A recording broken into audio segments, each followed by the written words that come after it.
नमस्कार, स्वागत है आप सबका दिन भर की तमाम बड़ी और अहम खबरों के साथ। मैं हूं कवीन सचान। शुरुआत हेडलाइन से।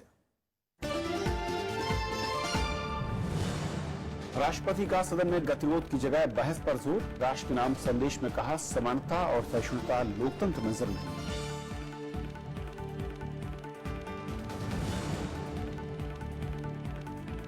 लोकसभा और विधानसभा चुनाव 7 कराने पर राष्ट्रपति का जोर। कहा, खर्चों में होगी कमी, आयोग को पहल की सलाह।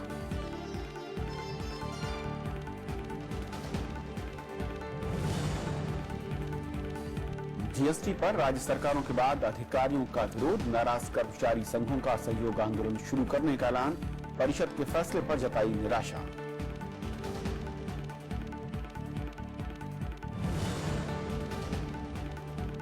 पद्म पुरस्कारों का ऐलान। मुरली मनोहर जोशी, शरद पवार समेत 7 हस्तियों को पद्म भूषण, 7 को पद्म भूषण, 75 लोगों को पद्मश्री।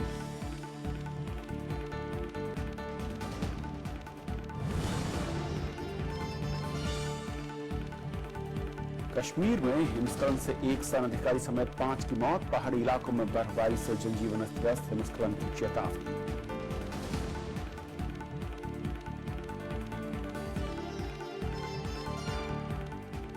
और देखते हैं पहली खबर।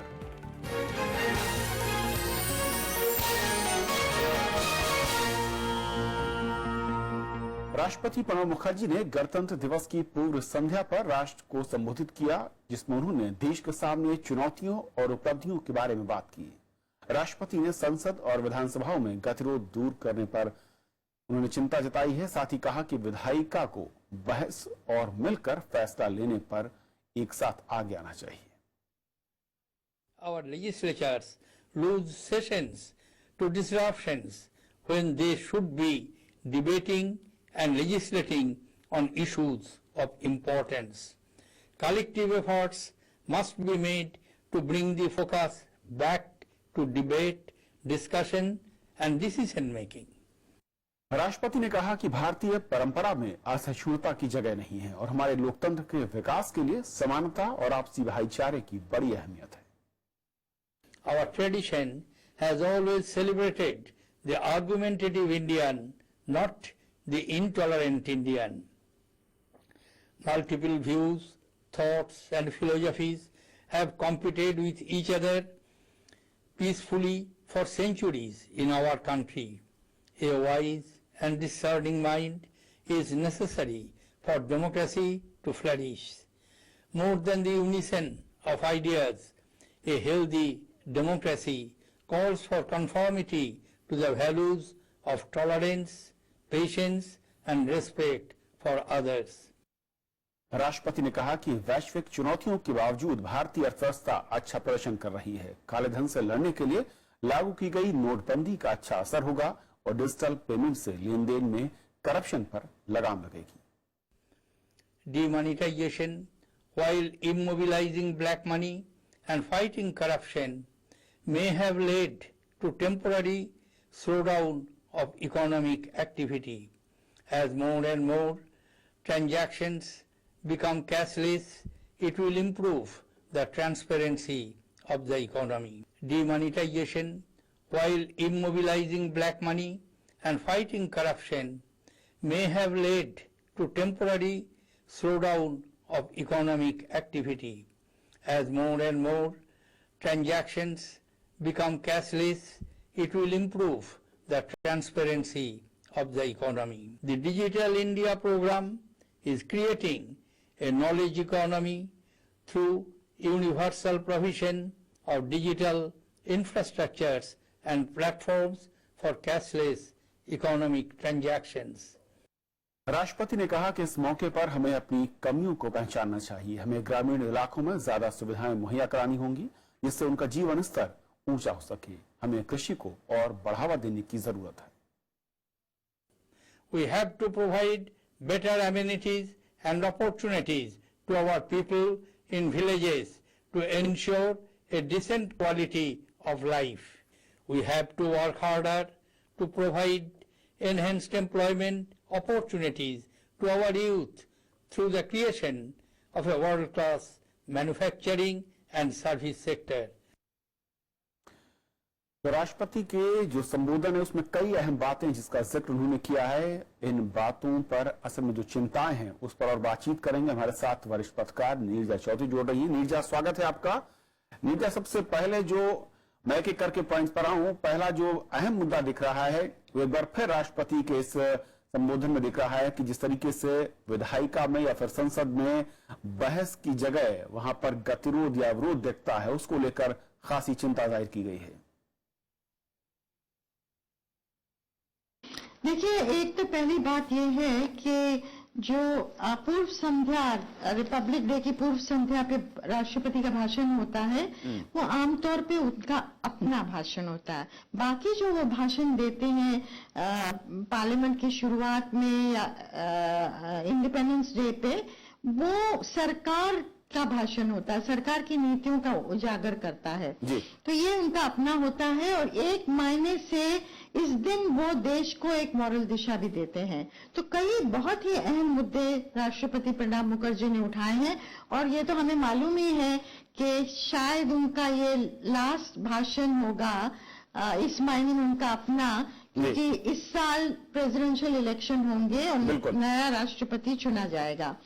तो आपने जैसा कहा कि पार्लियामेंट को लेके, संसद को लेके, असेंबलीज को लेके पहले भी राष्ट्रपति प्रणब मुखर्जी ने चिंताएं व्यक्त की हैं और उसका दोबारा उन्होंने आज जिक्र किया कि जैसे गतिरोध है हमारी असेंबलीज में और पार्लियामेंट में, शोरगुल पार्लियामेंट की भाषा बन गई है, लेजिस्लेटिव वर्क नहीं हो पाता है और पक्ष और विपक्ष के बीच में जो टकराव कॉन्स्टेंटली बना रहता है और कई बार संसद चलता भी नहीं है। तो उसकी तरफ इशारा करते हुए उन्होंने कहा कि किसी न किसी तरह इसको रोकना होगा ताकि डायलॉग, डिस्कशन, बिल्स का पास होना जिसके लिए संसद बना है वो काम किया जा सके और पार्लियामेंट को सुचारू रूप से चलाने पे उनका काफी आज फोकस रहा है।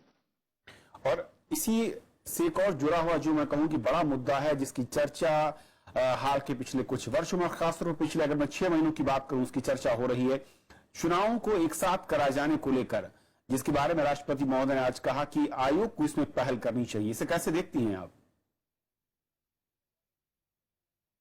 हाँ, ये भी एक पेचीदा मामला है, कंट्रोवर्शियल मामला है कि साइमल्टेनियस इलेक्शंस हो। कई लोगों ने इसके बारे में पहले भी जिक्र किया था, लालकृष्ण आडवाणी ने किया था और प्रधानमंत्री ने तो कहा ही है और इस एनडीए की सरकार भी इसके फेवर में है, इसकी हिमायती है। लेकिन इस पे कई जैसे कि मैंने कहा पेच है जिसको सल्टाना होगा, देखना होगा और कहीं ना कहीं आप कैसे जो टर्म्स हैं, एग्जिस्टिंग टर्म्स हैं असेंबलीज के और पार्लियामेंट के, उनको कैसे आप कट शॉर्ट करेंगे, वो एक ऑब्वियस मुद्दा है। बट राष्ट्रपति ने आज अपने आप को इसके समर्थन में व्यक्त किया, अपनी जो उनकी सोच है और ये देखने लायक चीज होगी कि कैसे ये आगे बढ़ती, क्योंकि इलेक्शन कमीशन को उन्होंने कहा है कि उसको आगे ये बढ़ाएं। इसमें मुझे लगता है राष्ट्रीय स्तर पर ज्यादा चर्चा होनी चाहिए। कुछ हुआ है, मीडिया में भी ये फिगर किया है, लेकिन इसके कई प्रोज और कॉन्स हैं जिसपे मुझे लगता है ज्यादा डिस्कशन की जरूरत है। बिल्कुल, ऐसा लगता है शायद राष्ट्रपति के संबोधन में जब ये मुद्दा जुड़ा है तो इसके बाद चर्चा, उनका दौर तेज होगा पॉलिटिकल, मैं कहूं कि फोरम में और फिर मीडिया और आम पब्लिक के बीच में। एक और मुद्दा जो नीरजा दिख रहा है वो है जिस तरीके से हाल के महीनों में हमने देखा है कि करेंसी को लेकर जो कुछ सरकार ने किया, उस कदम को लेकर राष्ट्रपति महोदय की राय ये है कि इससे करप्शन में कमी आएगी। एक तरीके से, क्योंकि अर्थशास्त्री भी रहे हैं प्रणब राव, और साफ तौर पर मैं कहूं कि उनका तरीके से यहां पर भी समर्थन मिलता रहा है सरकार को। हाँ, ये उन्होंने कहा है कि करप्शन में कमी आएगी और काले धन को बटोरने के लिए, कम करने के लिए अच्छा कदम था नोटबंदी का जो प्रधानमंत्री ने किया है। हालांकि उन्होंने चेतावनी दी, माना है कि आर्थिक इकोनॉमी में अर्थव्यवस्था में मंदी आ सकती है। आशंका है ऐसी। पिछले दिनों में, पिछले सप्ताहों में कई लोगों ने, एक्सपर्ट्स ने भी ये बात उठाई है। कई लोगों ने तो ये भी कहा है क्या हम रिसेशन की तरफ जा रहे हैं। उतना तो राष्ट्रपति ने नहीं कहा, पर एक चेतावनी जरूर दी है जिसके लिए तैयार रहने की जरूरत होगी। जी, और ये एक आखिरी सवाल, जिस तरीके से असहिष्णुता का मुद्दा पिछले, मैं कहूं कि सरकार के आने के बाद अलग अलग फोरम में उठा, लोगों की प्रतिक्रियाएं और बयान आती रहे, उसे लेकर भी राष्ट्रपति महोदय ने कहा कि हमारी जो सभ्यता है और जो परंपरा है उसमें भारत में इसकी जगह नहीं दिखती है। एक चिंता उनकी ओर से साफ तौर पर यहां भी झलकी, और इससे पहले भी कुछ मंचों में ये उन्होंने बातें कही हैं।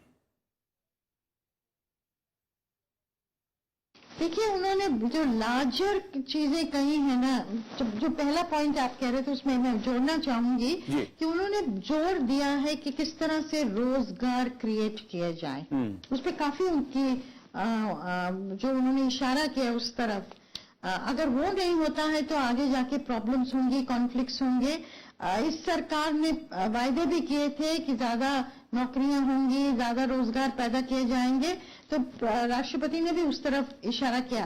लार्जर कॉन्टेक्स्ट में उन्होंने कहा है कि ग्लोबल अर्थव्यवस्था की मुश्किलों के बावजूद भी हमारी इकोनॉमी स्थिर रही है, डेमोक्रेसी स्थिरता का एक द्वीप रही है। टॉलरेंस की तरफ जो बड़े मुद्दे हैं, आर्ग्यूमेंटेटिव इंडियन को हम सेलिब्रेट करते हैं लेकिन इनटॉलरेंट इंडियन को नहीं करते हैं। तो वो भी जो हमारे देश में जो एक इनटॉलरेंस क्रीपिंग कर रही है पिछले महीनों में, सालों में, उसको भी उन्होंने उजागर किया है।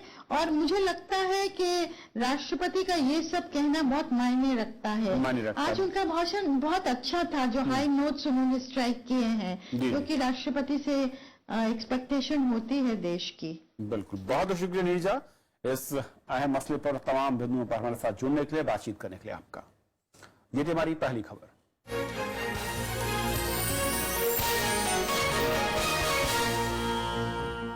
देश के सबसे बड़े जश्न यानी गणतंत्र दिवस की तैयारियां पूरी हो चुकी हैं और सुरक्षा के मद्देनजर चप्पे चप्पे पर जवान तैनात हैं।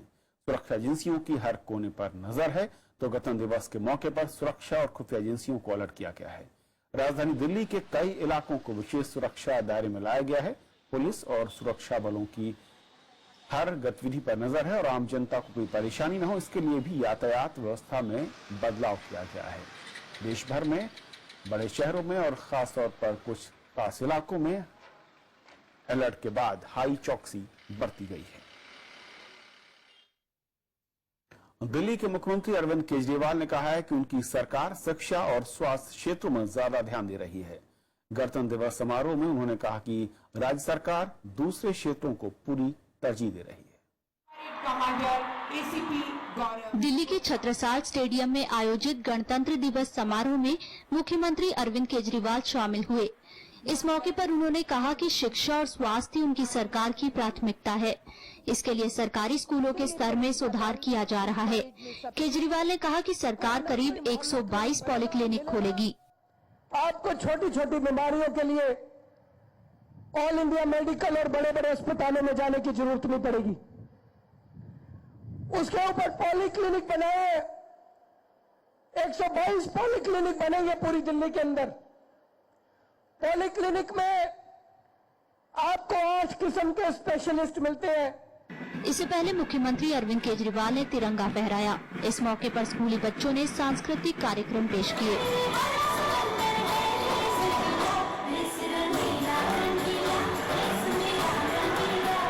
राजपथ में मुख्य समारोह को देखते हुए दिल्ली सरकार की ओर से एक दिन पहले ही गणतंत्र दिवस समारोह का आयोजन किया जाता है।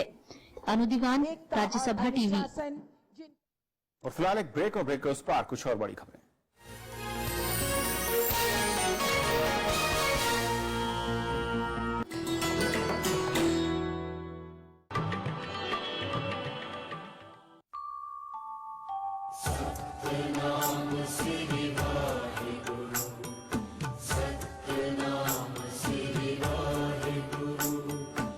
गुरुद्वारा पत्थर साहिब, गुरु नानक देव की लद्दाख यात्रा की यादगार।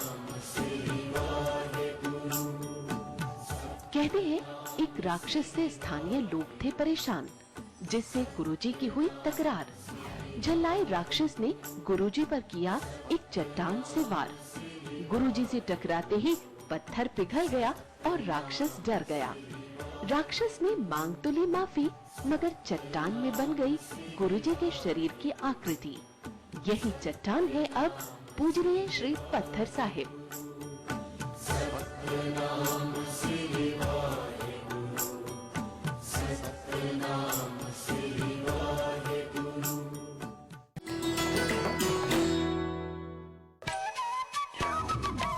आदिवासी आबादी, आदिवासी समाज। राज्यसभा टेलीविजन उठाएगा उनके मुद्दे, बनेगा उनकी आवाज। मैं भी भारत कार्यक्रम में हम देश की जनजातियों के बारे में जानने समझने की कोशिश कर रहे हैं। एक बाहर जाए, एक घर पर बसा बसील पड़ा हुआ, तो एक बाहर जाए क्या कमाए। मक्का और ज्वार काटने के बाद में मजदूरी के अलावा दूसरा कोई उपचार नहीं है। ये काम तो करवा देते, लेकिन पिछले 5 साल के आज तक मजदूरों को पैसा नहीं मिला। भारत के टेलीविजन इतिहास में पहली बार भारत के आदिवासियों पर विशेष श्रृंखला मैं भी भारत।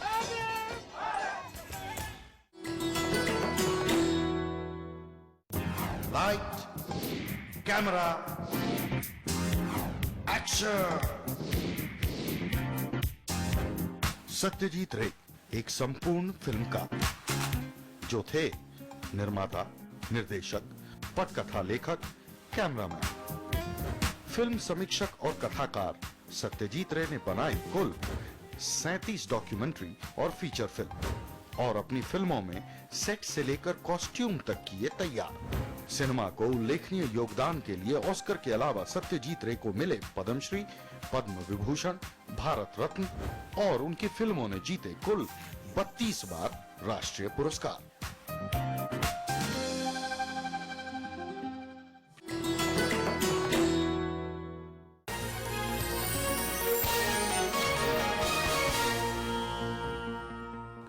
राष्ट्रपति प्रणब मुखर्जी ने कहा है कि लोकसभा और विधानसभा के चुनाव एक साथ कराने से खर्च और व्यवस्था में होने वाली दिक्कतें कम हो सकती हैं।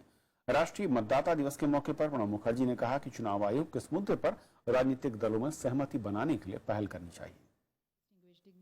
राष्ट्रीय मतदाता दिवस पर चुनाव आयोग की ओर से आयोजित कार्यक्रम में राष्ट्रपति प्रणब मुखर्जी शामिल हुए।